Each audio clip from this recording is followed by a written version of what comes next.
Willpower out on track. 8 pole positions at this circuit to his name. There isn't another driver in IndyCar history with as many pole positions. There isn't another driver at this track who's ever started from first place as often as the man from Toowoomba, Queensland. And the stat I love most about Power, outside of those 8 poles, last year was his worst start in race 2. Went on to win, qualified 22nd. Came home with the W, but what kind of pace does he have? 186 miles an hour into turn 1. Won't be pole for race 1. Can it be pole for race 2? 1 turn left to go for Will Power. The top time we're looking for is 183.3 over the line. For Will Power, Fourth. It's not enough. It's 4th. He did go faster, though. He did go faster on the second lap, but he said 4th. Stand strong for race 2. Joseph Newgarden stands strong for race 1. And that, I think, shows you a measure of just how good those laps were from Joseph Newgarden and David Malukas. It's someone with the history, the knowledge, and really just the feel for this track as Will Power. And one thing I want to point out when we talk about the mile an hour and the gaps that we're seeing, you see 2, 3, 4 miles an hour kind of sprinkled out there. The difference in the top 10 right now from a lap time standpoint, we're talking a tenth and a half. These are incredibly, even when a driver's 2 miles an hour off, it sounds like a lot. You have your Indianapolis 500 ring on, it sounds like a ton of speed. But at a racetrack that almost drives like 2 road course corners, it is absolutely fractional, the difference. Yeah, the difference between Newgarden and Daly for race 1 is a 17.49 and a 17.51. Not looking good here for Colton Herta. Big chase of the throttle down in the middle of turns 1 and 2. He's flat through 3 and 4, but the speed looks well down. And again, 1 and 2's been getting everybody so far. Whoa! 16th. Only having the 2 cars, they weren't able to ring the changes they wanted. They weren't able to trial every single setup that they wanted to do. They were entering this qualifying, This lap's, feeling as though they were on you'd think it'd be better. 16th fastest for Herta for lap 1. For lap 2, oh wow, not even that much. Didn't even get that. Wow, 14th. Well, and if you're Kyle Kirkwood sitting second in the championship right now, you already wrecked earlier today in practice. And boy, you're going to be feeling a pit in the stomach right now, knowing that the pace here's Marcus. is a struggle at the best of times for both Herta and Ericsson, his teammates. And it's not even the wreck that's the big issue. It's the fact that he wasn't able to turn a single lap in practice as Armstrong now rolls off for his run. You know, his first proper lap of this racetrack this weekend is going to be flying right into turn 1 for qualifying, and we've already seen that bite other drivers. So it's going to be a big ask for Kirkwood when we get there. Armstrong in Spectrum Honda. The crucial part of that is the word Honda. As things stand right now, the top 5 of both races are Chevys. They're sitting pretty and looking strong, but what has Armstrong got? Looked like a tough morning in practice for Meyer Shank.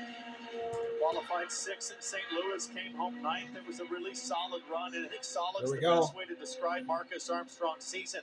He's been there or thereabouts, seemingly everywhere, with just really consistent top 10 running, and it's put him 8th in the championship so far this year. His teammate Felix looked pretty good. He looked pretty good that lap. First lap for Marcus. Where's he going to be? 7th. Solid. Armstrong, 7th quickest for race 1.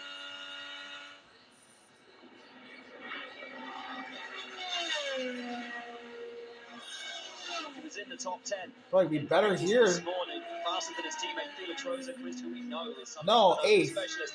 8th place as it stands consistent for race 2 for Marcus Armstrong, and that is it for the 3rd qualifying group.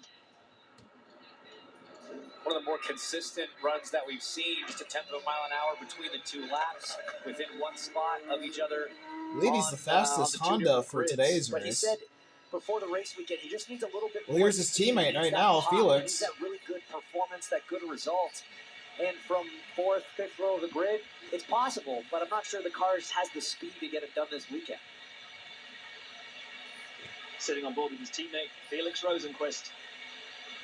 Getting ready to roll. Rosenqvist Who has been up as high as 4th in the championship recently, currently enters this race 6th. His teammate Armstrong up there in the top 10 with him. And we know Rosie loves himself an oval. But have Maya Shank managed to find the pace? Have they managed to turn something up on this car since practice? Dude, Joseph's laps for lap for today's race is going to be pretty hard to beat. It's basically a 184. If he matches that, he's going to be just outside the top 15. So Rosenqvist hoping to have found something on his way. Here we go. Here's Felix. And you know what? He's holding pace with Joseph Newgarden. He's close with Joseph. One of the closest we've seen so To far. Joseph Newgarden. He got the top spot. No, incredible. Third for Rosenqvist on lap 1, but that was he didn't even beat Connor. For the Maya Shank racing driver. Already the second lap. Wow, Felix is really bad fast. Looking great out there. What does he do here? Can he hold the consistency? Can he hold the time over the line? He can! Oh, to the top! Felix to the top for tomorrow! For race 2. Whoa! Big bang! Felix to the top of the board. That's a hefty margin. I mean, for Sunday. 3.9 to Malukas' wow. 3.3. You see the disappointment there on David's face. It's such a helpless feeling when you're sitting on top and there's cars to run. All you can do is watch. But man, that was a big what a lap. You know what? 2 big laps. Wow, Felix looks quick. Like he had Joseph really quick. There or thereabouts. But that second one, you're right, James. Absolutely huge. 0.6 of a mile an hour. Absolutely massive. Lundgaard. What about this guy, Christian Lundgaard? Way up in championship positions, but not always the happiest, Townsend, on an oval. Yeah, 4 top 5s this season, but I've equated Christian Lundgaard to the career of Simon Pagenaud, who came into IndyCar with immediate pace on the road and street circuits, and it took him a few years, just like Will Power, frankly, to settle in. And it seems like Lundgaard's on the exact same trajectory. That wasn't the greatest lap. Yeah, 17th. Learn the ovals, learn the feel, and this is his first year where he's with a team that can deliver a front row qualifying race car week in and week out on the oval. So he's got to learn to trust it. But that first lap, not great. 17th. I don't think the second lap was better. Rolls over the line. His second lap it was, but he didn't gain it. He actually was worse in positioning for tomorrow. You mentioned it back in 2020. Oh, Lundgaard's got a lot of cars to pass this weekend. Have to start way up the field to win here, but it does. Here's last week's winner. Here's Dixie. In store for us, Scott Dixon. One last time out of Mid-Ohio.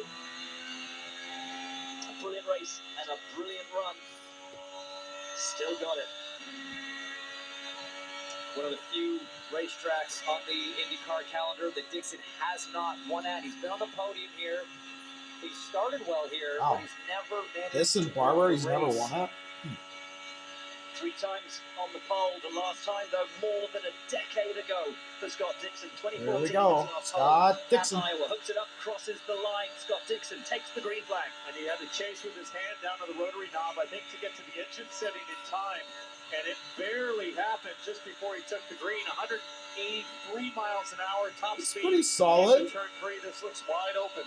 Hands don't look happy though, T-Bell. Let's see what the speed is. Fourth, yeah, fourth. 182.9 miles an hour. He's in contention for pole for tomorrow. Let's see. Real movement to that of Joseph Newgarden. He's really having to work. His car is not absorbing these Iowa. He's sawing the wheel going to the 3 to the line. Steering wheel. Look at him just loosen his hands up. Almost took his hands Ooh, off. 7th. Went worse. And that shows in the speed. Second lap only good enough for 7th for Scott. That was pretty good for Scott. First lap good enough as things stand for the second row of the grid. And guys,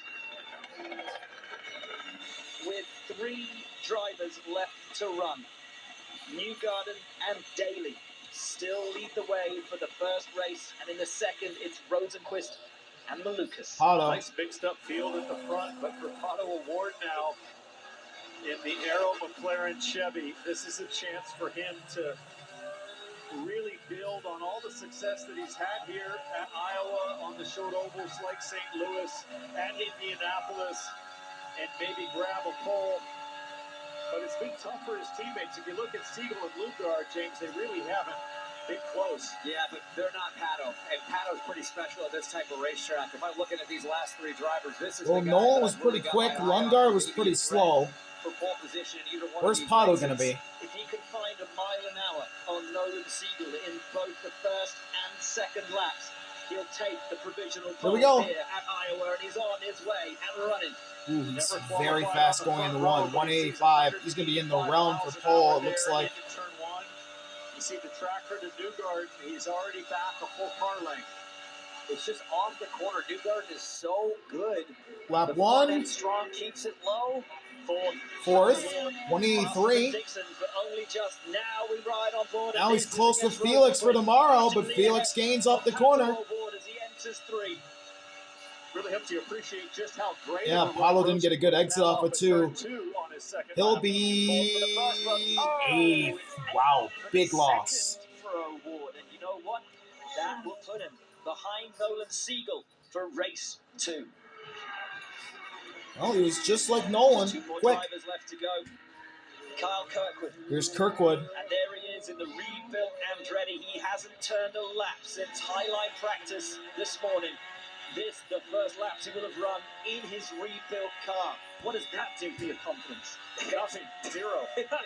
Shatters it. What confidence? This is a tough ask for Kyle Kirkwood. At this point, he just needs to kind of feel out his race car. He's going to be strapping into this thing in a few hours for that race. He needs to give his team a little bit of feedback.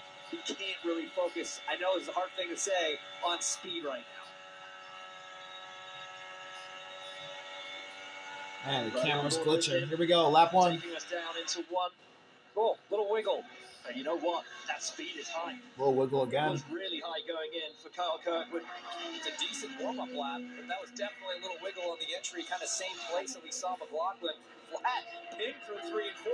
Absolutely Lap one. astonishing from Kirkwood, but the time 17th, is not there. yeah. 17th for lap one.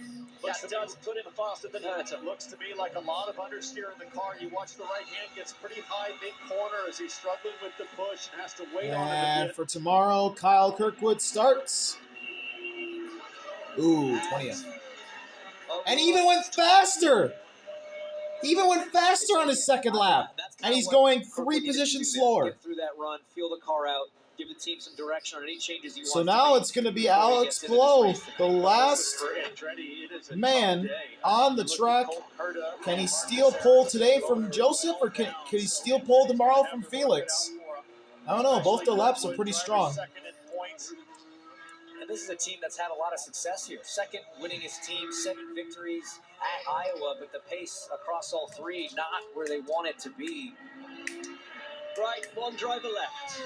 Mr. Inevitable, the surgeon, Mr. Perfect, whatever you want to Here's call it. Alex He is the Palou. man of the moment, the championship leader, Warm Alex up. Palou, but this is a man who has never been on pole here at Iowa. A best start, 2 best starts of second and third. Alex Palou. This time last year, what has he got as he returns to DHL Honda colors this weekend? Well, we know the Honda Here we go. Alex Palou's first lap begins now. First provisionally for races 1 and 2. So can Alex Palou add a little bit of handling magic to the first lap? Oh, that first Looked pretty turn good. is walloping. Looked pretty good. He is tracking with Joseph Turns Newgarden. 3 and How 4 3 look and pretty 4 flat. Newgarden Palou out to the pole. line. Snatch it from him. Race 1, Palou's only 4th. Fourth. Has a pole for race Can Palou 1. get pole What for about tomorrow? race 2? It is Nick Van Tuck He's with ahead of Scott Felix. Van Rosenquist. Alex Has Palou, since long 2 been turn last 3 year. and 4, losing time off of 4. To snatch it away. Where will he be? Over the line in Iowa, and he does. 184. Oh, he got pole for tomorrow. Alex Palou does it at last. Iowa Speedway. And the Alex fastest Palou on pole for tomorrow. over those 2 Wow. laps, quicker than Newgarden. He steals it from Race 1 Felix. pole. Joseph on pole for today, Palou on pole for tomorrow. 2023. Wow. 500. Penske and And he Ganassi, just grabbed another like point always. in the championship.